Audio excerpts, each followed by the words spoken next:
اب اللہ تبارک و تعالیٰ نے ایک فرشتے کو حکم دیا کہ اس بھیڑیے کے پاس جاؤ، اس کے منہ سے اس عورت کا بچہ چھین کر عورت کے حوالے کر دو اور اس کی ماں سے کہنا اللہ عز و جل نے تم پر سلام بھیجا ہے اور یہ لقمے کے بدلے لقمہ ہو گیا ہے، تم نے اپنے منہ سے لقمہ نکال کر میری راہ میں خرچ کیا تھا، تمہارے بچے کو بھیڑیے کے منہ سے نکال کر اللہ نے واپس عطا فرما دیا۔ یہ ہے صدقہ۔ مگر میں دوبارہ عرض کر رہا ہوں، صدقہ دیں خوش دلی کے ساتھ، اچھی نیتوں کے ساتھ۔ اس میں شیطان اس قدر مردود ہے، ایسا بکار ایک کو ہم سے نیکی ہونے نہیں دیتا، نیکی ہو جائے تو بچنے نہیں دیتا، اب نیکی ہو گئی نا تو پیٹ میں گڑگڑ۔ اب بتاؤ کسی کو بھائی میں نے غریب کو 5,000 دیے ہیں، میں نے اس کی بچی کی شادی کرائی ہے، میں نے مسجد میں قالین بچھائے ہیں، آج کل بڑی گرمی تھی جناب، اللہ کا شکر ہے میں نے مسجد میں کولر لگا کر دیا ہے، کیوں بتانا ہے سب کو؟ ذرا صدقہ کیا اب سب کو بتانا ہے، اعلان کرواتے امام صاحب، اب امام صاحب نہیں ہے ورنہ وہ بتاتے کہ خاص طور پر پرچی آئے گی کہ فلاں حاجی صاحب کے لیے خاص دعا کریں، مسجد کے لیے 5,000 روپے دیے ہیں، مسجد کے لیے پنکھا لگا کر دیا ہے، مسجد کے لیے کولر لگا کے دیا۔ کیوں میرا اور آپ کا دل چاہتا ہے کہ میرا خاص اعلان ہونا چاہیے، میرے نام لے کر بتائیں لوگوں کو کہ میں نے یہ خرچہ کیا ہے؟ اپنے آپ سے پوچھو یہ اللہ کے لیے خرچ کر رہے ہو یا لوگوں کو بتانے کے لیے کر رہے ہو؟ ضائع کر دیتے ہیں ہم، خرچ کر کے ضائع۔ اور غلطی کیا کرتے ہیں کہ جو عام غریبوں کی مدد کرتے ہیں ان پر احسان جتاتے ہیں۔ اتنا سخت جرم ہے، اتنی شدید دل آزاری ہے۔ میں ایک واقعہ نہیں بھولتا، ایک بزنس مین تھے، ان کے پاس گیا اور ہم گئے تھے دعوت اسلامی کی احتیاط کے لیے، بہت پیسے والا شخص تھا، ہم بیٹھے تھے چائے لے کر، اس کا ایک ملازم آیا۔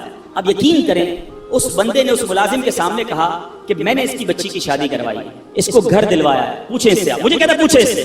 میں اس ملازم کو دیکھ رہا تھا، یعنی ایسا فیل ہو رہا تھا کہ اس کا جی چاہ رہا تھا زمین پھٹے اور میں اندر چلا جاؤں۔ اب کیا چاہتے ہیں یہ کہہ کر؟ اپنے صدقے دے کر کسی کو ذلیل کرنا چاہتے ہیں؟ اپنے بارے میں سوچو نا کہ مجھے کبھی کسی سے مدد لینے کی ضرورت پڑے اور مجھے بعد میں وہ کہے کہ میں نے تمہارے ساتھ 4 آدمیوں کے سامنے کہے تمہارے ساتھ یہ بھلائی کی تھی، تو بندہ کتنا افسردہ ہو کہ یار میں نے اس سے کیا مدد لے لی، یہ تو جب دیکھو مجھے ذلیل کرے۔ یہ بہت بڑی غلطی ہے، یہ صدقہ تو گیا، صدقہ تو ضائع ہو گیا۔ قرآن کہتا ہے اپنے صدقوں کو ضائع مت کرو، الٹا گناہ ہو گیا، آپ نے دل آزاری کی، اسے ذلیل کیا۔ اللہ اکبر۔ امہات المومنین حضرت عائشہ صدیقہ رضی اللہ تعالیٰ عنہ، اور ایک اور ہماری اپنی حضور کا طریقہ سنو، اسلاف کیسے تھے۔ اللہ اکبر۔ وہ جب کسی اپنے غلام کو پیسے دیتی نا، کہتی جاؤ کسی غریب کو صدقہ کر کے آؤ، تو کہتی اس سے ہمارے لیے اس صدقے کے بدلے دعا نہ کروانا، کیوں کہ صدقے کا بدلہ اللہ سے لیں گے۔ اچھا اگر وہ کوئی دعا دے دیتا تو کہتی دعا نوٹ کروا کے آنا، نوٹ کر کے آنا۔ اب وہ غلام آ کے بتاتا کہ اما حضور میں نے غریب کو پیسے دیے، آپ کا دیا ہوا صدقہ دیا، اس نے آپ کو یہ والی 4 دعائیں دی ہیں۔ آپ ہاتھ اٹھاتی اور وہی 4 دعائیں اس غریب کے حق میں کرتی، فرماتی دعا کا بدلہ دعا ہو گیا، صدقے کا ثواب اللہ سے لیں گے۔ یہ مائنڈ سیٹ کہ ہم کسی سے کیوں مدد چاہیں، ہم کسی سے ریپلائی کیوں چاہیں۔ ہمارا ایک اور طریقہ کیا ہوتا ہے، اچھا یا تو احسان نہیں جتائیں گے نا، تو صدقہ دے کر کیا کہیں گے؟ اب جس کو صدقہ دیا نا یا جس کی مدد کی، گھر بنا دیا، شادی کر دی، قرضہ دے دیا، اب دل میں تمنا ہوگی میں جب بھی جاؤں نا یہ میری عزت کرے، میری رسپیکٹ کرے، مجھے چائے پہ بلائے، میں اس کے گھر جاؤں تو اسپیشل طریقے سے بٹھائے مجھے۔ یہ کیوں تمنا ہے کہ جو میں نے صدقہ دیا ہے اس کا ریپلائی ملے؟ بلکہ یہاں تک ہوتا ہے کسی کو عمرے پہ بھیج دے نا، کوئی مدینے بھیج دے، عمرے پہ بھیج دے، ہر چکر میں میرے لیے دعا کرنا، ہاں میرے نام کا عمرہ کرنا، بار بار سرکار کی بارگاہ میں میرا سلام پیش کرنا صلی اللہ تعالی علیہ وسلم۔ خود سوچئے کہ آپ جو دے رہے ہیں اس کا بدلہ چاہ رہے ہیں، ارے آپ دے دیجئے اور اللہ سے بدلے کی امید رکھیے، وہ رب کریم بہترین بدلہ عطا فرمائے گا۔ تو بہرحال میرے میٹھے اسلامی بھائیوں، آج یہ ذہن بنا لیجئے کہ ہم نے انشاءاللہ ہر حال میں، غربت میں، تنگی میں، فراخی میں، کشادگی میں، ہر عالم میں انشاءاللہ ہم صدقہ اور خیرات کرتے چلے جائیں گے۔ اعلیٰ حضرت امام اہل سنت نے دیکھو کیسے فوائد لکھے، سنتے جائیے، جھومتے جائیے اور زور زور سے سبحان اللہ کہتے جائیے۔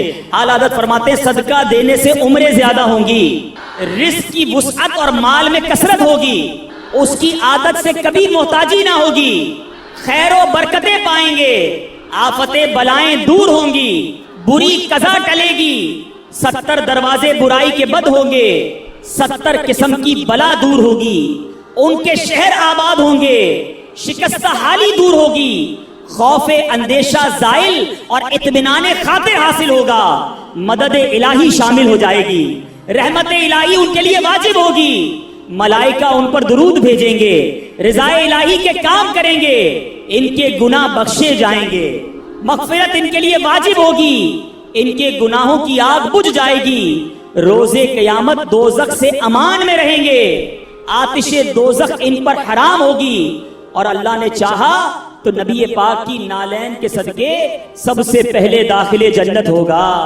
پھر کیوں نہ صدقہ و خیرات کریں, پھر کیوں نہ اللہ کی راہ میں خرچ کریں. ارے دیا بھی رب نے ہے, میرے اور آپ کے پاس تو کچھ بھی نہیں نا اپنا, کس نے دیا ہمیں؟ اللہ نے دیا. اللہ نے دیا, اسی کی راہ میں خرچ کریں, پھر وہ انعام بھی دے, ملٹیپلائی کر کے عطا بھی کرے, پھر بھی ہم کنجوسی کریں. ایسا نہیں کرنا چاہیے. اور جو بانٹنے والا, پہلے ایک تعریف آپ سمجھ لیں, 4 قسم کے لوگ ہوتے ہیں. ایک ہوتا ہے جواد, جس کی عادت ہوتی ہے جھوٹ. ایک ہوتا ہے سخی, جواد کے بعد آتا ہے سخی. پھر کنجوس, جس کو عربی میں بخیل کہتے ہیں. اور ایک اس سے بھی نیچے کا درجہ ہے جس کو کہتے ہیں شح. ٹھیک ہے, اب ان چاروں کی تعریف سمجھ لیں. جواد کون ہوتا ہے؟ جواد وہ ہوتا ہے جو اپنی ذات پر خرچ نہ کرے, دوسروں پر خرچ کرتا رہے. اور ہمارے آقا جواد ہیں. نبی پاک اعلیٰ حضرت لکھتے ہیں نا, واہ کیا جود و کرم ہے شہ بطحا تیرا, نہیں سنتا ہی نہیں مانگنے والا تیرا. آقا بانٹتے بانٹتے بانٹتے, یہاں تک روایتوں میں لکھا کہ نبی پاک کے پاس کوئی ظاہری نعمت ہوتی, صحابہ آتے, نبی پاک بانٹتے رہتے. اب ظاہری نعمت ختم ہو گئی, اب کوئی سائل آ جاتا, آقا یہ نہ فرماتے میرے پاس ختم ہو گیا ہے, نہیں ہے, فرماتے جاؤ فلاں دکان سے میرے نام سے خرید لو, اس کو رقم میں ادا کر دوں گا. جواد, نہیں سنتا ہی نہیں مانگنے والا تیرا. اس وقت تک تو شاید ہم نہ پہنچ سکیں. اب آتے ہیں سخی. سخی کیا ہے؟ سخی کی تعریف یہ ہے جو اپنی ذات پر بھی خرچ کرے اور دوسروں پر بھی خرچ کرے. یہ بندے کو بننا چاہیے, سخی ہونا چاہیے. پھر آتے ہیں بخیل, کنجوس. کنجوس یہ جو اپنی ذات پر خرچ کرے, کسی اور پر خرچ نہ کرے, بس میں اپنا ہی کروں گا, کسی اور کا نہیں. زکات بھی نہ دے, پورے صدقے بھی ادا نہ کرے, یہ ہے بخیل. اور چوتھا اس سے بھی گیا گزرا, وہ کون ہے؟ شح. عربی میں کہتے ہیں وہ شخص ہے, انگریزی میں اسے کہتے ہیں سٹنجی. مجھے اردو کا لفظ نہیں مل رہا, مکھی چوس کہہ لیں اس کو, واللہ عالم. وہ شخص ہے جو نہ اپنی ذات پہ خرچ کرے نہ کسی اور پر خرچ کرے. ایسے بھی ہوتے ہیں, خود بھی فقیر, اتنا پیسہ ہے, اپنے اوپر بھی خرچ نہیں کرنا, کپڑے بھی نہیں سلوانے, کھانے بھی نہیں پکانے, بچوں کو بھی نہیں دینا, باہر بھی نہیں دینا. ایسے لوگوں کے تو پھر بچے بھی انتظار کرتے ہیں کہ کب ابا جائیں گے دنیا سے, تو پھر ہماری باری آئے گی. اللہ ہمیں بخیل اور شح ہونے سے بچائے, سخاوت کی نعمت عطا فرمائے. اب حدیث سناتا ہوں. یہ دونوں تعریفیں کیوں بیان کی, حدیث پاک سنیں گے تو آپ کو سمجھ آئے گا کہ سخاوت اللہ کو کتنا پسند ہے اور سخی اللہ کو کتنا پسند ہے. ان ابی ہریرہ قال قال رسول اللہ صلی اللہ علیہ وسلم السخی قریب من اللہ قریب من الجنہ قریب من الناس بعید من النار. سخی جو ہے وہ 3 چیزوں کے قریب, ایک سے دور ہوتا ہے. آقا فرماتے ہیں سخی اللہ کے قریب ہوتا ہے, سخی جنت کے قریب ہوتا ہے, سخی لوگوں کے قریب ہوتا ہے. ہاں, ایک چیز سے دور ہوتا ہے. نبی پاک فرماتے ہیں بعید من النار, وہ دوزخ سے دور ہوتا ہے نا, خوش نصیب. اب اسی حدیث کا اگلا حصہ سنو. آقا فرماتے ہیں والبخیل بعید من اللہ, اللہ سے دور, بعید من الجنہ, جنت سے بھی دور, بعید من الناس, وہ لوگوں سے بھی دور ہوتا ہے, قریب من النار, وہ جہنم کے قریب ہوتا ہے. اب غور کیجئے, کیا بننا ہے, سخی یا بخیل, کنجوس؟ آگے میرے آقا فرمائے جاہل ہو اور سخی ہو, وہ اللہ کی بارگاہ میں مقبول ہے, افضل ہے. کس سے؟ کہ سخی ہو, کنجوس ہو مگر عابد ہو, عبادت گزار ہے, ایک طرف جاہل ہے مگر وہ جاہل سخی ہے, عبادت گزار کنجوس ہے, وہ اللہ کو پسند نہیں ہے. سخی ہے مگر جاہل ہے, وہ اس کی نسبت اللہ کی بارگاہ میں افضل ہے. تو اے میرے میٹھے اسلامی بھائیوں, سخاوت کا وصف اپنے اندر رکھیے. ایک بڑی پیاری بات, کسی عالم سے پوچھا گیا کہ یہ بتائیے کہ سخاوت بہتر ہے یا شجاعت؟ بڑا خوبصورت سوال ہے. سخاوت تو سمجھ گئے نا, اللہ کی راہ میں خرچ کرنا. اپنی شجاعت کس کو کہتے ہیں؟ بہادری, بڑا بندہ طاقتور ہو, بہادر ہو. سوال کیا گیا سخاوت بہتر ہے یا شجاعت, میں بہادر بنوں یا سخی بنوں؟ بڑی کمال کا جواب دیا. کہتے ہیں اللہ جسے سخاوت دینا اسے شجاعت کی ضرورت ہی نہیں ہوتی ہے کہ لوگ خود بخود سخی کے سامنے چت ہو جاتے ہیں, سخی کے پیار کرنے والے بن جاتے ہیں, اس کی مدد کرتے ہیں, اس کو لڑائی کی ضرورت ہی نہیں پڑتی, اس کو طاقت کی ضرورت ہی نہیں پڑتی, اس کی سخاوت ہی اس کے کام بنا دیتی ہے. تو اے میرے میٹھے اسلامی بھائیوں, اپنے اندر یہ وصف پیدا کریں. ایک بہت خوبصورت حدیث پاک, بہت زبردست ہم سب کے لیے لیسن ہے. بانٹتے وقت کبھی بھی دل میں یہ خیال آئے نا کہ یار یہ کہہ تو ٹھیک رہے ہیں, بانٹنا چاہیے, لیکن میرے پاس اگر 10,000 ہیں, میں 2,000 دے دوں گا تو 8 ہی رہ گئے نا, کم ہی تو ہو گئے. یہ کہہ رہے ہیں بڑھ رہے ہیں, کم بڑھ کر رہے, کم ہو رہے ہیں. اب میں جتنے بھی دیتا جا رہا ہوں میرے تو جیب سے بھی کم ہو رہے ہیں, اکاؤنٹ سے بھی کم ہو رہے ہیں, اور مولانا صاحب کہہ رہے ہیں بڑھ جائیں ہیں. اب سنو میرے آقا کی حدیث پاک, سبحان اللہ. ان عائشہ رضی اللہ تعالی عنہا انہم ذبحوا شاۃ, بی بی عائشہ فرماتی ہیں کہ اہل بیت نے بکری ذبح کی. فقال النبی صلی اللہ علیہ وسلم ما بقی منہا، آقا علیہ السلام نے فرمایا اس میں اس بکری میں سے کیا بچا؟ اہل بیت نے بکری ذبح کی تقسیم کی، آقا نے پوچھا ما بقی منہا، اس میں کیا بچا؟ قالت ما بقی منہا الا کتفها، کہتی حضور کاندھے کے سوا کچھ نہیں بچا ہے، سب بانٹ دیا، بکری کا کندھا بچ گیا ہے۔ اللہ اکبر۔ نبی پاک فرماتے ہیں بقیہ کلھا غیر کتفها، آقا فرماتے ہیں اے عائشہ کندھے کے سوا سب بچ گیا ہے۔ تھوڑی دیر بعد سمجھ آئے گی بات، مگر کمال کی بات کی ہے میرے آقا نے، سمجھ آئی بات؟ کاندھے کے سوا کچھ نہیں بچا، بی بی عائشہ نے کہا۔ نبی پاک فرماتے ہیں اے عائشہ کاندھے کے سوا سب بچ گیا ہے، یعنی جو بٹ گیا ہے وہ بچ گیا ہے، جتنا بانٹا ہے وہی جمع ہو گیا آخرت کے اکاؤنٹ میں۔ تو ایک بات ذہن میں رکھو کہ آج میں اور آپ جو خرچ کر رہے ہیں، جو اللہ کی راہ میں دے رہے ہیں، وہ ہم سب کے آخرت کے اکاؤنٹ میں جمع ہو رہا ہے، وہ ہم سب کو انشاءاللہ وہاں جا کر ملے گا۔ اے میرے میٹھے اسلامی بھائیوں، صدقہ کس طرح ہمارے جو ہے وہ مال کو بڑھاتا ہے، بہت خوبصورت بات مفتی احمد یار خان فرماتے ہیں، زکوٰۃ دینے والے کی زکوٰۃ ہر سال بڑھتی رہتی ہے۔ تجربہ ہے کہ کسان جو بیج کھیت میں پھینک کر آتا، اب دیکھیں نا کسان اگر پوری بوری بیج کی لے کر جائے کھیت میں پھینک کر آ جائے، آپ کہیں یار کیسا جاہل تھا، پوری بوری خالی کر کے آ گیا، لیکن عقل مند کیا کہے گا آج بوری خالی کی ہے، کچھ دنوں کے بعد ٹرک بھر کر واپس آئے گا۔ اسی طرح گھر کی جو ہے وہ مال سے جو صدقہ نکالتے ہیں، کنویں کا پانی آپ نے دیکھا ہوگا، جتنا کنویں سے پانی نکالے وہ بھرتا ہی رہتا ہے، وہ بھرتا ہی رہتا ہے، کنواں خالی نہیں ہوتا۔ تو اللہ کی راہ میں خرچ کرنے والا یقین رکھے کہ انشاءاللہ مال میں بھی برکت ہوگی اور آخرت کے اکاؤنٹ میں بھی جمع ہو جائے گا۔ بسم اللہ الرحمن الرحیم، ایک آیت، اس کا کمال ہی اور ہے، اس کے راز ہی اور ہے، اس کے اسرار ہی اور ہیں۔ قرآن پاک کی تو شان ہی نرالی ہے، مگر آج فقط کچھ باتیں میں آپ کو اللہ کے اس مبارک کلام کی اس ایک آیت کے رموز، اسرار، سیکرٹس، فضائل سنے تو عقل حیران ہو جاتی ہے۔